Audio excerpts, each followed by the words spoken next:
morning, and welcome to another episode of Hard Factor, presented by Barstool News Network. It is Wednesday, January 8th, 2020, and we're all a bit stuck in our tracks right now since we're recording this at about 9:30 p.m. Eastern on Tuesday night, right after Iran fired missiles at two of our U.S. military bases in Iraq. So right, well, they were Iraqi military bases that were housing U.S. military. Oh, okay, gotcha. Pat's going to tell us a little bit more about that one later, so we're a little bit of a mood on the podcast today. But also, hey, we've got a voice mailbox now. So hey, right, all right. We always had an email, but now if you want to play something for us, scream at us, or just chat into the voice mailbox, you can do that at 512-270-1480. Again, 512-270-1480. We'll check it before each What the Fuck Wednesday and see what's on there. So can't wait for all the fat jokes. Yeah, I'm sure there'll be plenty. I was just looking at myself in my monitor right now, and don't try to self-deprecate right now so you get out of the fat jokes. Don't do that. No, I'm wearing a red Capitals shirt. I look like a grape tomato that's just ready to pop. Convenient timing to lay down on yourself there, Will. Like a wart, like a zit. Yeah. All right, so What the Fuck Wednesday. So it's a bit of a weird one. Like I said, first one was submitted by Iran. That's Pat. Then we've got some basically live breaking news from Maine about rabid fox attacks. We have an interview with the man himself. And then Mark and Wes will do a lightning round of listener-submitted stories to take us home. So get us going, Pat. Tell us all about Iran. All right, guys, here's the situation. As Will mentioned, we're taping this show Tuesday night. So as of right now, there are no casualties, and we pray that is the... None reported. None reported. Yeah, exactly. None reported. And that's what we hope is still the case when you wake up and hear this tomorrow morning. But yeah, essentially, 12 ballistic missiles were fired from Iranian soil, striking at least two Iraqi bases, which are housing U.S. military and coalition personnel. Yeah, it's not good. It's fucked. Not good. Scary, sad, sucks. Yeah. The targeted bases were in Al-Assad and Erbil, and Iranian state TV indicated that the name of the operation was Martyr Soleimani, because that was the general that got killed. Right. Straightforward name. Iranian's Islamic Revolutionary Guard Corps made a statement on their Telegram TV after the attack saying, quote, "The fierce revenge by the Revolutionary Guards has begun."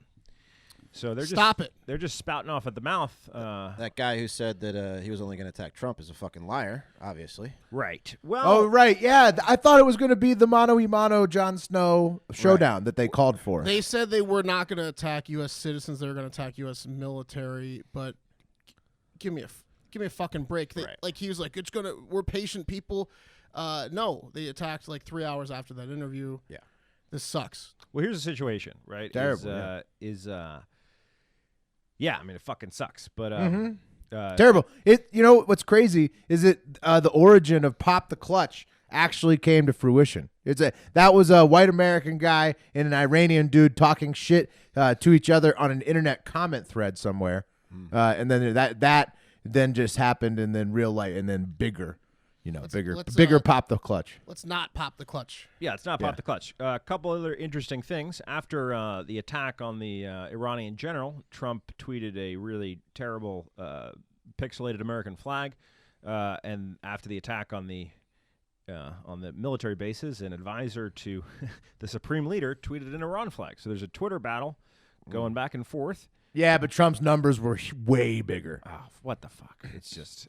Well, keep it on Twitter. Trump's like a top 100 people on Twitter. Yeah, he has 69 million followers. Anyway, the Iranians said that they would exact revenge similar on the U.S. to what happened to their general, which is probably why they went after these bases. I mean, undoubtedly why they went after these bases, but maybe it was the proximity of the or the size of the attack on the general was similar to the size of the attack on the bases. There's a rumor going around right now, this is unsubstantiated, but there's a rumor going around that all of the military bases were evacuated because the U.S.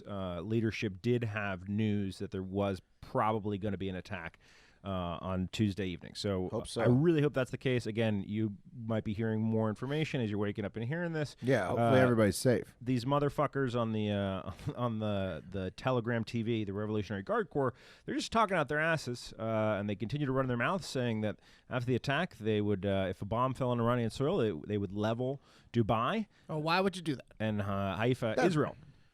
That why that one doesn't. and Tel Aviv, Israel. right, they Well, said. Yeah, Tel that Aviv. I mean, like that's like one of their super enemies, right? But like Serious fucking threat. Dubai, what's going on with that? Where they're just gonna like They're an ally of ours. fuck up Dubai? Okay. Yeah, I mean, it's probably the closest thing to America over there. I would, Tons of oil. Sounds like the worst TV channel of all time. Right. Anyway, that's about all we can say on that, again, because it's still breaking Yeah. news right now.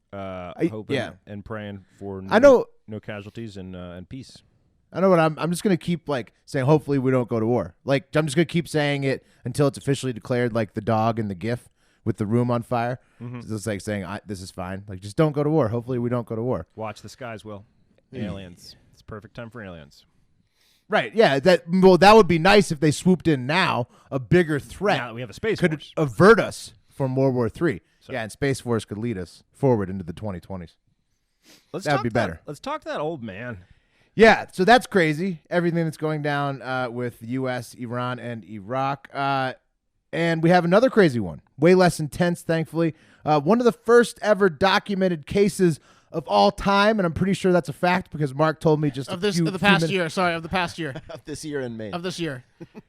One of Dr. the Mark, Of one of the 2019, only ever 2021, yeah. cases ever recorded of a man being attacked multiple times by rabid foxes That's right. in Maine this year in 2020. Okay, let's take it to him.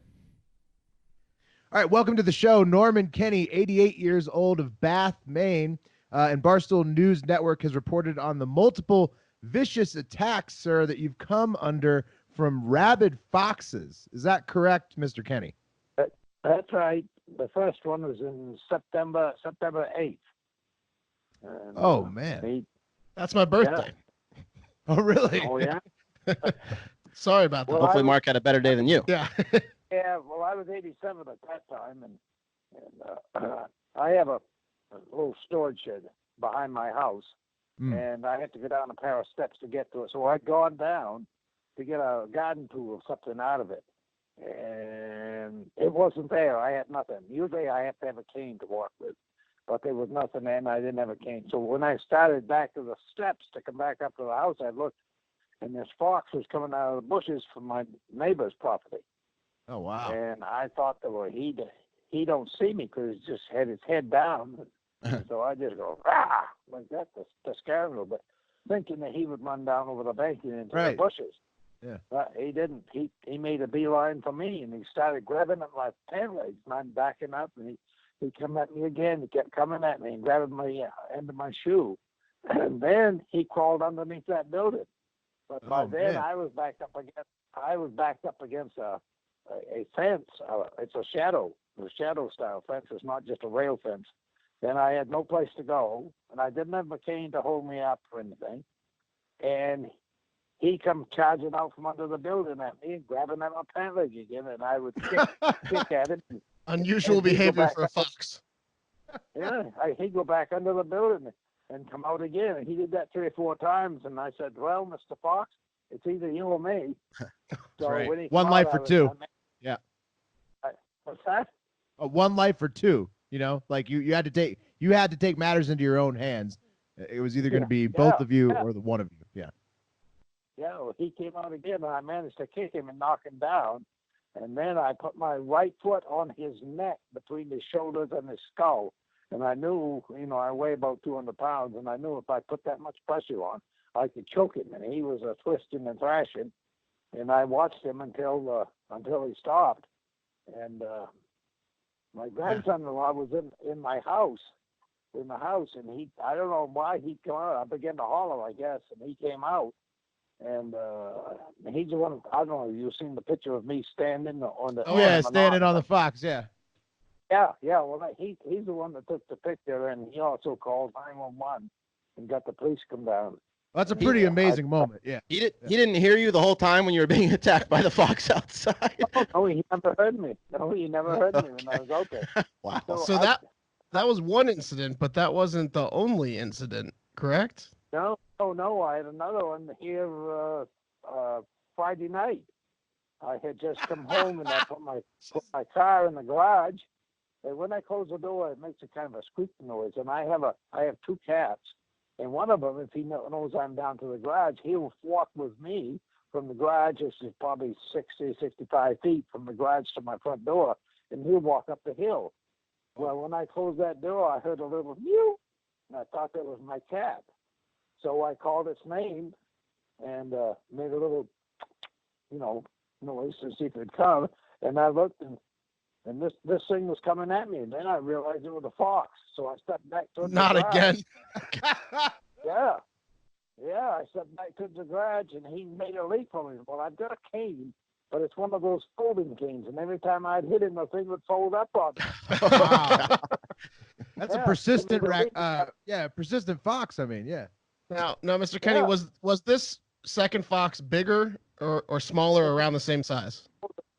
The second one, I think it was a full-size male. It weighed about 30 pounds, I think. Oh, wow. Yeah. But he grabbed me, knocked my glasses off, and I fell down on the ground.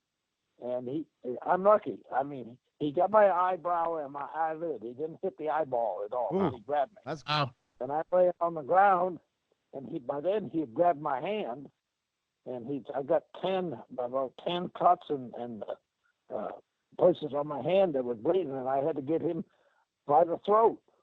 I was going to choke him. I couldn't get up. Without my cane, I could not stand up from the ground. I mean, the first one I was 87. Then I'd had a birthday. I'm now 88 years old. yeah. That one extra year. It did it. That was the straw that broke the camel's back. Yeah, and you're a retired fire chief, right? So Yeah, I'm retired. you know how to handle yourself. So anyway, usually there's a lot of traffic that goes by house to go through some other houses down. Yeah, where are these foxes coming from? What's that? Where are these foxes coming from? Well, according to the animal control officer, there's a den over behind my house, and then I think she said there are 3 or 4 dens in this area. Oh, my And she goodness. keeps checking on them, checking in the snow, and she hasn't seen any in the tracks, no activity or anything. It sounds like one of the dens is getting taken out single-handedly by you, but it's their fault. Yeah. Yeah, no, I'm hanging on to that fox's neck and trying to choke him. Yeah. I could feel his esophagus. I could feel the arteries going to his brain. I could feel the pulse of his heart in his neck. And Mr. Kenney, that's a real problem you got on your hands there with a lot of zombie foxes all over the place. Mr. Kenney, I have a question. Have you identified, were you wearing either like the same type of pants, shoes, cologne? Like, do you have some sort of fox attracting scent? Was it revenge for the first fox? The first fox was just a pair of regular jeans and sneakers.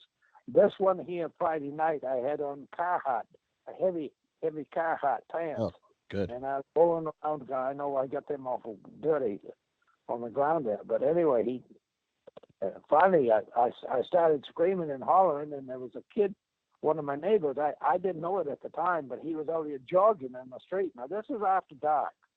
This is all happening after dark. And he's jogging, and he heard me hollering. He come over and he said, "Can I help you? Can I do something?" I said, "Yeah, get your foot on that fox's neck. Step on it as high as you can." Meantime, I'm trying to choke him. Well, and my cell phone was on my hip, and I'm laying on my stomach. I couldn't let go of the fox's neck to get a hold of the cell phone. I have one of those life alert button things around my neck. I'm laying on that. I couldn't call for anybody. Oh, wow. So finally, the fox calmed down enough, and I reached around and I got my cell phone and I passed it up to the kid. And he's probably a teenage kid, older teenage kid. And I passed it up to him, and I said, "Dial 911." But he couldn't even see the dial on the phone because my hand was bleeding, so they covered the phone. So they wiped that off and called 911. I thought you were going to say that it was a flip phone and he was too young to understand how to call 911 on a flip phone. Oh, okay. No, he called, but he did a good job, but I never knew who he was. Well, is he going to be around, or is your son or son-in-law going to be around? Because we're concerned for you, Mr. Kenney. How can we help? What if one of our listeners came and was a fox exterminator expert and just happened to come around Bath, Maine, would you would you have any problems with that? I mean. Yeah, we've had a rash of foxes around, and when if they capture it, if the police capture, or even if they shoot it, and they have to send it into the state to have it examined to see whether it's rabid or not, and if the person who has been attacked does not have a puncture wound or a scratch from the animal, they won't test it. So the one I killed down back of my house, the one I stepped on his neck, they never tested. So I don't know if that one was rabid or not. But I just got the report here this evening from the state on this one that I killed here Friday night. Yeah. And that one's rabid. Oh my gosh! Have you been treated, sir? Are you okay? Yeah. No, I've started the shots, the rabies shots, and so they said it'll be all right. But I still got three more shots. 3 more times I got to go and get some shots. Did they allow you to keep the fox and maybe its skins as like a trophy? No, the police took the fox, put it in a bag, and they took it to Augusta. I asked. I'm gonna call the animal control officer tomorrow and find out if she can get a copy of the report, because I'd like to know, was it a male? I think it was a full-grown male. Mm-hmm. And was it rabid? I know it was rabid, but how much did it weigh? That's what. You're definitely gonna want to get the stats on that fox. Yeah, especially, and for the story for sure. Yeah. Yeah. I would like to. Like to know about. Hey, Mr. Kenney, thank you so much for joining the show. We got to go. We have a short show, but we really appreciate you coming on, and thank you for your heroic actions and guarding your community from rabid foxes. Be safe out there. Stay safe, Mr. Kenney. Talk to you later. Thanks, sir. Yeah, bye-bye. All right, Mark, take us to the lightning round. Thank you, Norman. Kenny. Okay, guys. This one's from Deetzboy, our guy Deetzboy. Real quick before I get into this, I wasn't on the interview. You said that Norman Kennedy's 88 years old, right? Yeah. Okay, cool. Yeah, 88, yeah. Retired fire chief. I still think you should have gotten the fox's pelt as a trophy. Yeah. He sounded great for 88, man. Yeah. He's snapping necks. All right, sorry. He'll get you. Leave him alone, foxes. Charmin rolled into the CES convention and caused a big stink. That's a double pun. Nailed it, bro. Rolled and stink. I didn't catch the first one. Double pun. Only got stink. Toilet paper jokes. CES. You can tell it's good if you got to explain it. Yeah, exactly. Thanks, Pat. Every time I explain it, he tells me that. CES is a giant annual convention in Las Vegas where companies debut new products and electronics.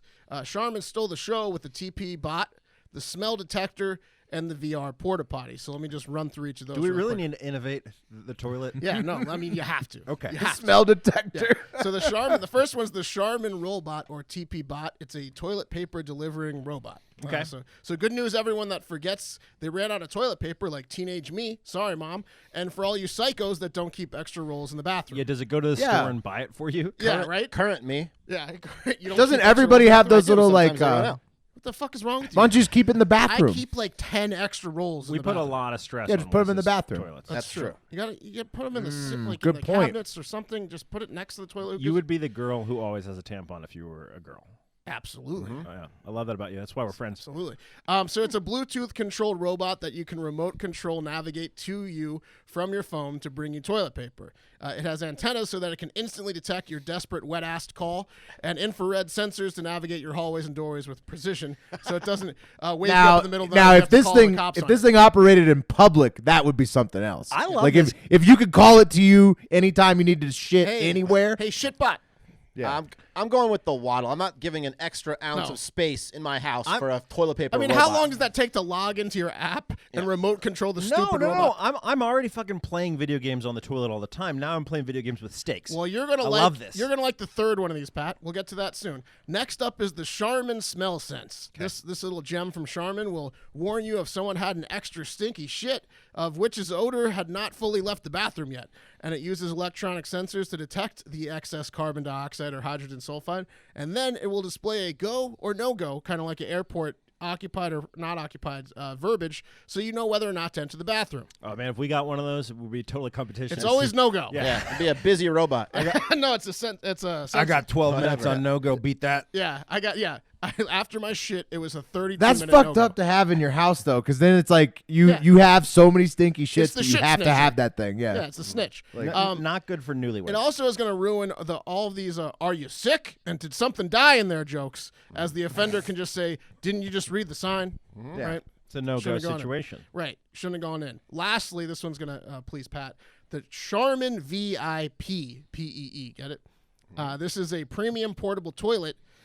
Porta potty that comes equipped with the Oculus Rift S VR headset. So if you really want to spend a good amount of time in the porta potty and apply the VR headset covered in your and other people's poop particles to your ears, eyes, and nose, you're in luck. I don't like this because Play video games. This is piling on to an already terrible situation created by human nature, which is when you're waiting in line for the porta potty, you're like, "Hurry the fuck up!" Yeah. And then when you get in the Sorry, porta I'm potty, on level 3. you take your goddamn time, and it's only going to increase lines. This is terrible. Wait, so you're telling me I can shit in a Chick-fil-A when I'm actually in a Wendy's? Why would you if want to I- do that? Well, because You they're can cleaner. listen to They're nicer. concerts. Yeah, you can do anything you want with the VR headset. That is true. I challenge you to find a cleaner Wendy's bathroom than a Chick-fil-A bathroom. It's not gonna impossible. happen. You can have you can pretend like you're having a clean shit and do less wipes, but then you have a wet ass. None of these products will be available anytime soon. Oh, What? Come on. Did they at least do prototypes? Yeah, they showed the prototypes, but So you're telling me, you're telling me the toilet paper robot can only go inside your house and not outside No, in the no, streets, just marketing and it won't be bullshit, available for multiple years. I would imagine none of these will ever become available, and the earliest they will be is 2022. It looks The like. whole Wow, point that's was so unimpressive. idiots like us would read the fucking story and talk about Charmin. Yep, Charmin. Bastards. We got to get to that convention sometime, though. All right, guys, this one comes from Kyle Cugini. Thank you, Kyle. A nutjob woman in the UK who makes shockingly accurate predictions using asparagus and likely has very smelly urine is making some very strong... She's a no-go. Yeah, is making some very strong predictions yet again for 2020. She first made headlines when the psychic / world's only Asparamancer, as she is calling herself, predicted Brexit, that England would win the Cricket World Cup, that A Star is Born would win the Oscar, and that Thomas Cook, the famed travel agency, would close its doors. So there's just a few of her. How many teams are predicting? Because it's a 50-50 on fucking Brexit. It's a 1 in 5 on A Star is Born. This is bullshit. Well, right? The yeah, Asparamancer, so England she's an World Cup. asparagus necromancer. I don't know what the She fuck. brings back predictions from the dead. Well, no, I'll tell you her Okay, method. So okay. it's very impressive. So her method, much like a village shaman from movies who throws bones in the air and reads them when they land, she throws asparagus in the air and then predicts the future based on how the green spears land. Careful not to hit one of her 30 pet skunks that I assume are roaming around her flat. So Skunks? yeah, I was gonna go cats, but I feel like she's more of a Even skunk weirder lady. than that. Yeah, You have to exactly. go weirder than cats. Yeah, you exactly. wouldn't. I'll tell you Because then what. he'd also insult me. Tell you what, That's you wouldn't hit as a friend. No, you wouldn't hit a friend. You're absolutely right. Yeah. A loved one. A man. You definitely wouldn't hit a man.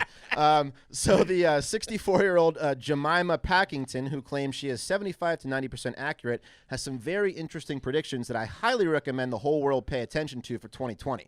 And here are some of the headliners from the woman who inherited her clairvoyance when she was just 8 from her equally crazy aunt who used red tea leaves to predict the future. So something obviously in the blood with that family. The first revelation that the asparagus revealed is that Donald Trump will be reelected in 2020, but will again face impeachment and eventually be tossed out by the Senate. So Oh, I was with her up until then. The tossed out. That's but yeah. pretty detailed for Wow. This, It's a like, three-part prediction. 1 in 5 lady. yeah. She also says that some high-profile sports figures in the UK, many very beloved, will be caught up in serious scandals. What? No Oh, shit come there. on. That there will be That's more. that's just Yeah. generic. Yeah, it's like betting that Jeffrey Andrew, what's his name's going to sweat this year. That's a safe one. That there will also be more royal births, but also a death in the royal family, and some royals will be relieved of their duties. Well, Queen Elizabeth is like 95. Right. She's half dead. She also claims the youngest person to ever win an Oscar will be found this year and be regarded as the world's next great acting talent. She says the world is fucked from global warming and that natural disasters like hurricanes and flooding will increase tenfold and the UK will suffer great floods. Also that the Vale of Eversham, which is some mystical fertility garden in England, will produce the world's most heralded vegetable. Any guesses what that vegetable might be, guys? Asparagus. How pissed are you if got you're it. Anna Paquin right now, the youngest woman to win an Oscar? You'd be so Wait. fucking pissed. You coming from my territory? Yeah, I don't know. There's That was no all. way. That's all this Piano, year. man. We're gonna have There's no 10 way. times the natural disasters that we had last year. Yeah, all while eating asparagus. I really like this segment. It's like gossip rag bullshit. I'm going to follow her closely. And finally, she predicts that Brexit will go smoothly and the economic fears that many people had over Brexit will not come to fruition. So congrats, Britain. The crazy asparagus lady says you will be just fine. So rest easy tonight. Well, yeah, okay, so Brexit will go okay, but then the whole world's going to fucking explode because of global warming. Yeah. Right. Yeah, the floods aren't going to go away. We're going to be rich and on fire. Yep. Okay. Yeah. So All right. we'll pay attention. I want to see if that Trump one comes true. Like you're an NBA jam. I've got a double one here for you because they're both despicable boyfriends. So that's why I put them together. One's from Mister Wooders, and one's from BretHart4Senate. So thank you. Love both names. Thank Get you, one, Hunter don't get Ives. the other. I like them both. Yeah, same. Yeah. All right. This one is a feel-good one from Stars Fell on Alabama today, courtesy of Mr. Wooders. You guys, if you ask me, there is no bond more special than that between a father and son. And as I'm sure Hard Factor Wes will tell you, that being on the paternal end of that relationship can be challenging at times. Just a tad, yes. Yeah, he says it all the time. Any father worth their salts, though, wants to be the best for their son, nudging him in the right direction when he gets off course, but also knowing when to let him make his own mistakes so he can learn from them and ultimately become a better man than you. And ridiculing him when he does. Right? Yeah, no, I'm into this. Oh, You're into this? I get this. Yeah, Okay. I've had a dad. But sometimes a gentle nudge just isn't enough to get your boy back on track. You gotta get a little bit more aggressive. Uh-oh. Like when you happen upon your son savagely whipping his girlfriend with a dog chain. What? Like an outdoor dog chain. Like Oh. you tie him up with a dog chain thing. Oh, no. Like a metal chain. They say there is no manual for parenting, and one Alabama father learned that the hard way last Sunday night when he was left with no choice but to shoot his little boy in the stomach because he ignored his fatherly advice of not beating his girlfriend with the chain. You just wouldn't stop, huh? Did the kid survive, though? I don't know. The story wasn't. There was not a lot of details in the story. He got shot in the stomach. He so I'm did sure survive. He got shot in the stomach. He did survive. Okay, so it was non-fatal. So the dad was like kind of, he's doing his kid a he favor taught him a there lesson. He's a bit. hero. Yeah. Yes, he's actually in stable condition. I'm reading, but undoubtedly a lesson will be taught here. He's going to be a better man. He will unlikely beat his girlfriend with a chain. You never know. At least in front of his dad. That's a tough Yeah, punishment. He's not going to do it in front of his dad again. That's He might kill his dad, though. He's going to do it in the privacy We of his have, own home. we have an internet commenter here. Might kill his dad. Illusion71 from the internet says, getting shot by your dad, that ruins street cred nowadays. That's very true. It's true. Right, so he's going to if he wants to try to get it back, he could be fucked. Yeah. Oh, no, I totally got shot. I got shot. He's got to over the kill his weekend. dad. No, he's got to convince his dad to beat a woman with a dog chain and then shoot him. Yeah, you got to feel like a real bad father when you walk up on your son just, Don't make me get the shotgun, he said. Yeah. where'd he get the dog chain? Where did I go wrong? All right, guys, and in other awful boyfriend land news, in Toronto, Canada, giant piece of shit and jealous boyfriend of smoke show Allison Danilko, Nick Gruel, allegedly bit Danilko's nose off at a nightclub, or actually after going to a nightclub on New Year's Eve. They were celebrating the soon-to-be New Year's at EFS social membership at King and Bathurst Streets. They got to rethink the name of that club. Right, that's a hard name to say for New Year's Eve celebration, but they had to leave I bet if because they're they not were doing arguing. too well, it's probably related to the name. It has Should to be. Start there. But this couple, they were a good-looking couple. She was very attractive, but they were arguing a lot. The argument was over Danilko's soon-to-be trip to Costa Rica that Gruel was not invited to. I think he was like, "You're gonna bang dudes. That's a sex island. You're trip gonna for bang her. dudes. Yeah, Yeah. you're too attractive to not bang dudes in Costa Rica." Is what he was saying. She said we were arguing the whole night, and he kept leaving the booth and acting weird. He gets very jealous of me because I'm super hot. No, she didn't add that last part. But, It's a curse. that's why. They took the argument to Gruel's Oakville townhouse, and that's where Danilko got her nose bit off after he screamed at her, forced her into the bathroom, pinned her up against the wall, and then bit off her nose and swallowed it, allegedly. What a weirdo. Holy shit. Or flushed it down the toilet. I It's say gone. It's a fine line between love and hate, Yeah. you know? Guy got a snack of nose. But then that sucks now because she's not hot. But maybe that's what he wanted. He wanted to deface her. And then he dumped her. Yeah, I mean, I don't even know. He didn't like, want if to go you're, that far.